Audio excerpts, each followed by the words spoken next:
Chapter 11, Discord and Din.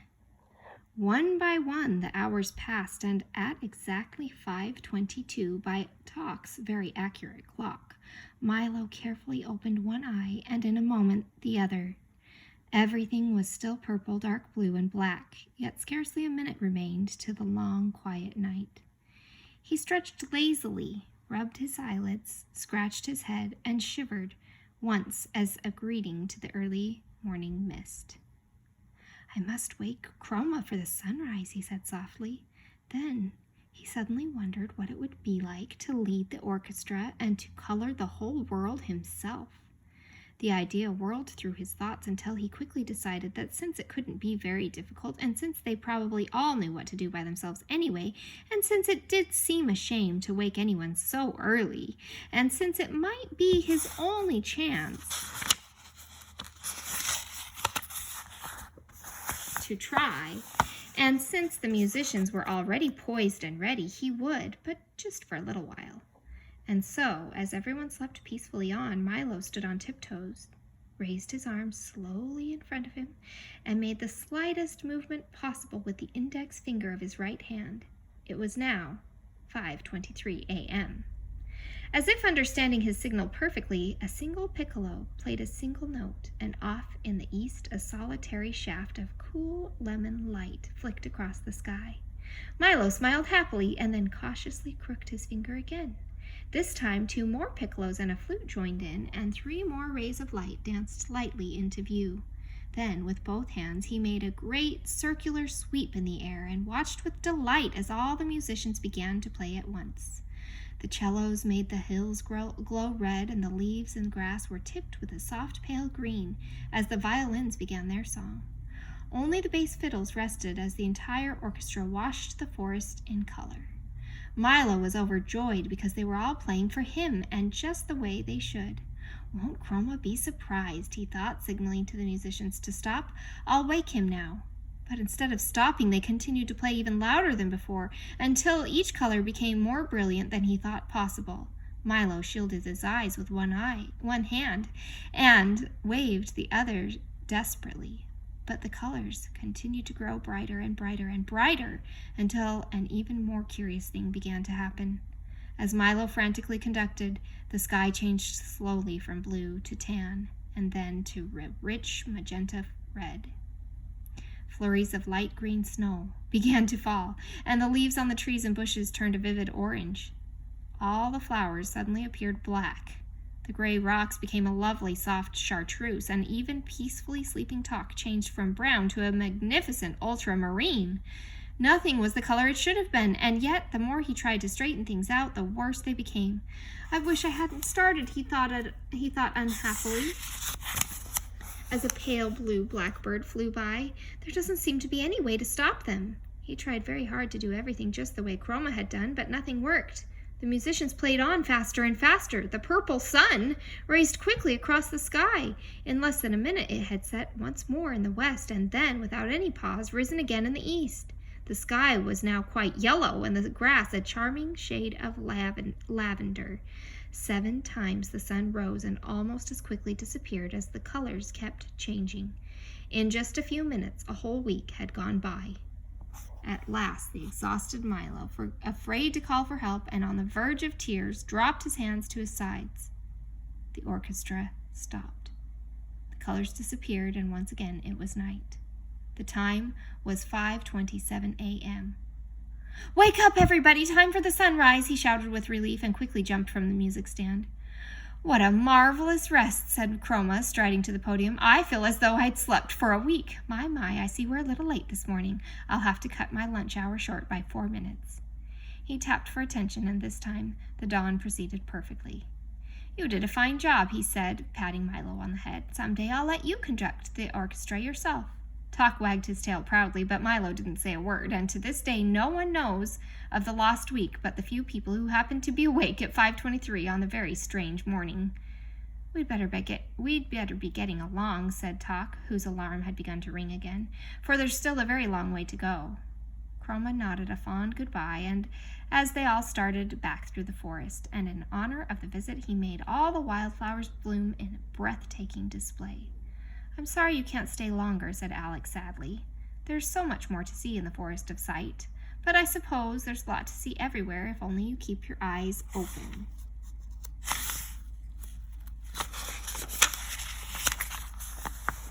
They walked for a while, all silent in their thoughts, until they reached the car, and Alec drew a fine telescope from his shirt and handed it to Milo. Carry this with you on your journey, he said softly, for there is much worth noticing that often escapes the eye. Though, through it, you can see everything, from the tender moss in a sidewalk crack to the glow of the farthest star, and most important of all, you can see things as they really are, not just as they seem to be. It's my gift to you. Milo placed the telescope carefully in the glove compartment and reached up to shake Alec by the hand. Then he stepped on the starter and, with his head full of strange new thoughts, drove out the far end of the forest. The easy, rolling countryside now stretched before them in a series of dips and rises that leaped up on one side of each crest and slid gently down the other in a way that made stomachs laugh and faces frown. As they topped the brow of the highest hill, a deep valley appeared ahead. The road, finally making up its mind, plummeted down as if anxious to renew acquaintance with the sparkling blue stream that flowed below. When they reached the floor of the valley, the wind grew stronger as it funneled through the rocks, and directly ahead a bright-colored speck grew larger and larger. It looks like a wagon, cried Milo excitedly. It is a wagon, a carnival wagon, seconded Talk, and that's exactly what it was, parked at the side of the road, painted bright red and looking quite deserted. On its side, in enormous white letters, bordered in black, was the inscription, Cacophonous A Discord, and below, in slightly smaller black letters, bordered in white, was Doctor of Dissonance. Perhaps if someone's at home, he might tell us how far we have to go, said Milo, parking next to the wagon.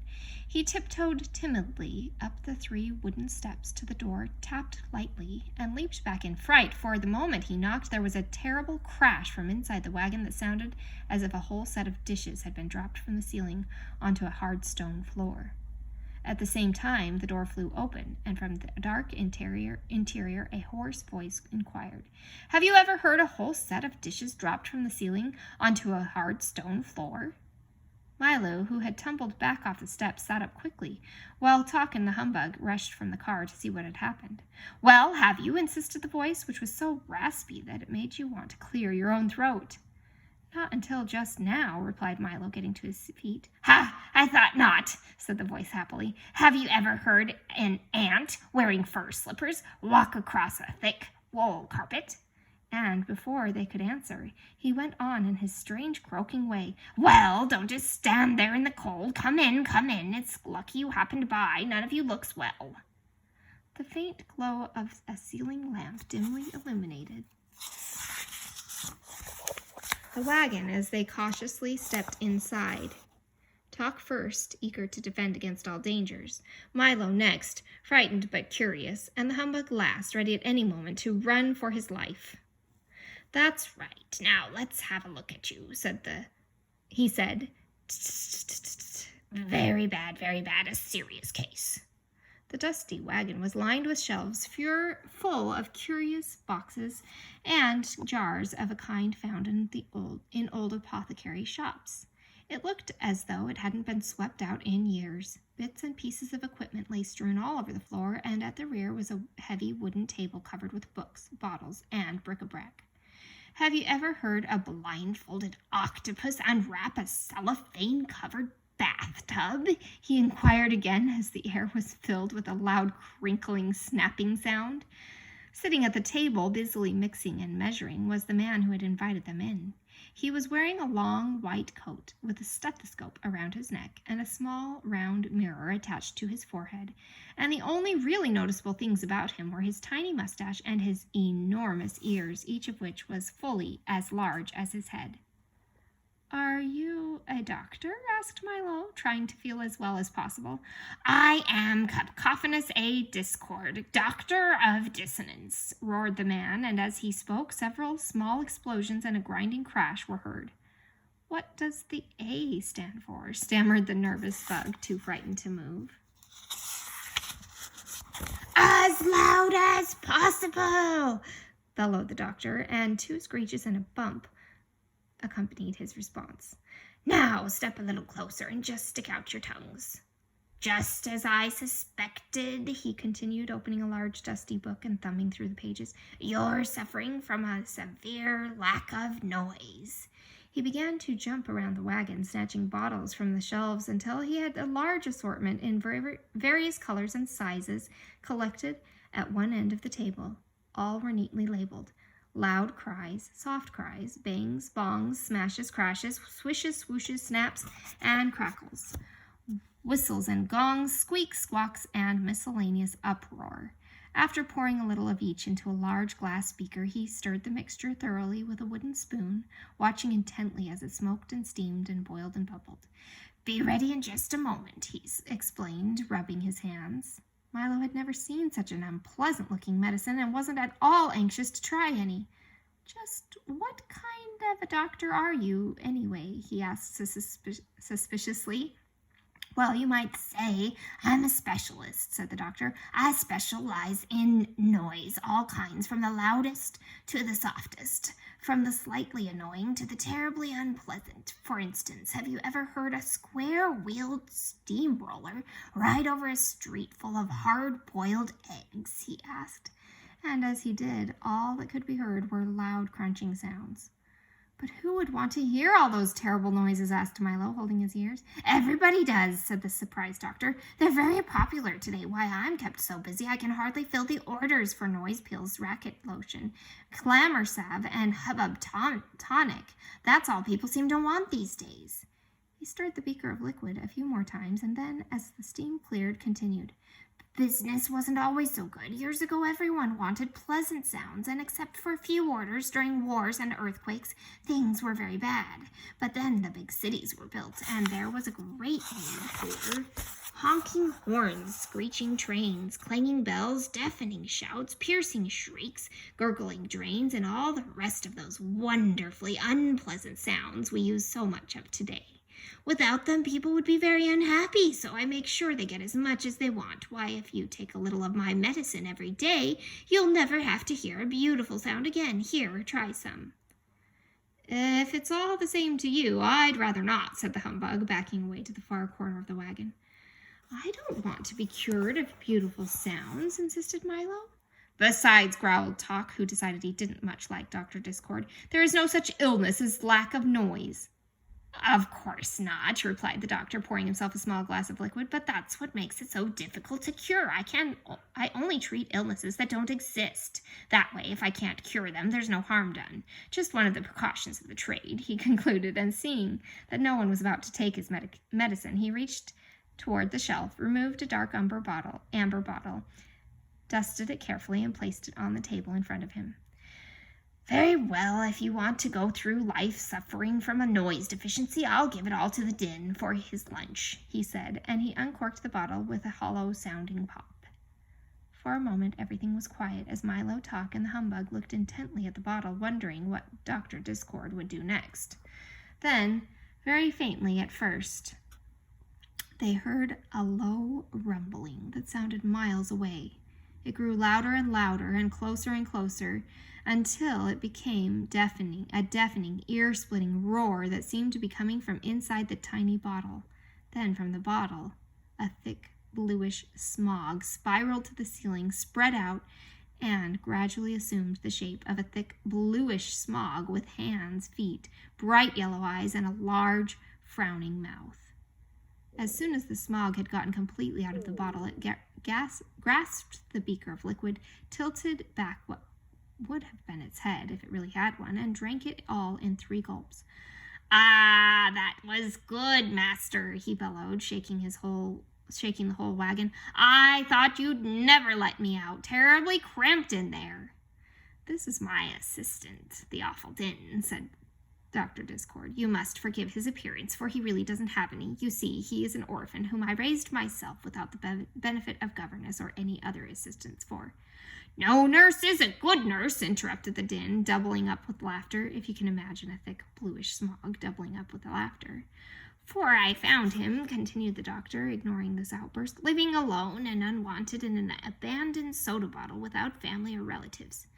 No niece is a good niece, roared the din again, with a laugh that sounded like several sirens going off at once, and he slapped at where his knee should have been. And brought him here, continued the exasperated Discord, where, despite his lack of shape or features, I trained. No nose is a good nose, thundered the din once again as he collapsed in another fit of hysterics and clutched at his sides. I trained him as my assistant in the business of concocting and dispensing noise, finished the doctor, mopping his brow with a handkerchief. No noise is good noise, exclaimed the humbug happily, trying to catch the spirit of things. Oh, no noise is good noise, exclaimed the humbug happily, trying to catch the spirit of things. That's not funny at all, sobbed the din, who went to the corner and sulked. What is a din? Asked Milo when he had recovered from the shock of seeing him appear. You mean you've never met the awful din before? Said Dr. Discord in a surprised tone. Why, I thought everybody had. When you're playing in your room and making a great amount of noise, what do they tell you to stop? That awful din, admitted Milo. When the neighbors are playing their radio too loud late at night, what do you wish they'd turn down? That awful din, answered Talk. When the street on your block is being repaired and the pneumatic drills are working all day, what does everyone complain of? The dreadful row, volunteered the humbug brightly. The dreadful row, cried the anguished din, was my grandfather. He perished in the great silence epidemic of 1712. Milo felt so sorry for the unhappy din that he gave him his handkerchief, which was immediately covered in bluish, smoggy tears. Thank you, groaned the din. That's very kind, but I certainly can't understand why you don't like noise, he said. Why, I heard an explosion last week that was so lovely I cried for 2 days. The very thought of it upset him so much that he began to sob all over again, in a way that sounded almost exactly like a handful of fingernails being scratched across a mile-long blackboard. He buried his head in the doctor's lap.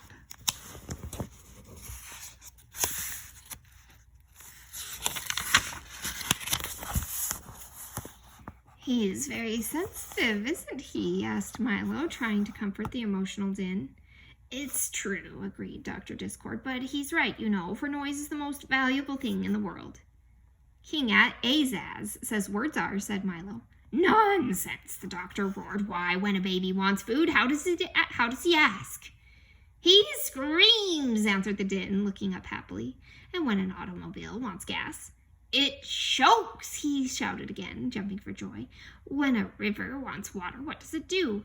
It creaks, bellowed the din as he collapsed into a fit of uncontrolled laughter.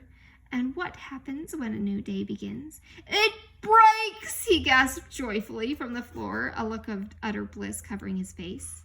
You see how simple it is, the doctor said to Milo, who didn't see it all. And then, turning to the tear-stained, smiling din, he remarked, Isn't it time for you to go? Where to? Asked Milo. Perhaps we're going the same way. I think not, the din replied, picking up an armful of empty sacks from the table, for I'm going on my noise collection rounds. You see, once a day I travel throughout the kingdom and collect all the wonderfully horrible and beautifully unpleasant noises that have been made, pack them into my sacks, and bring them back here for the doctor to make his medicines from. And a good job he does, said Dr. Discord, pounding his fist on the table. So wherever the noise is, that's where you'll find me, said the din with an appreciative smile, and I must hurry along, for I understand that today there's to be a screech, several loud crashes, and a bit of pandemonium. And which direction are you going? Asked the doctor, mixing another brew. To Digitopolis, replied Milo. How unfortunate, he said as the din shuffled toward the door. How very unfortunate, for then you must pass through the Valley of Sound. Is that bad? Asked the perpetually worried humbug.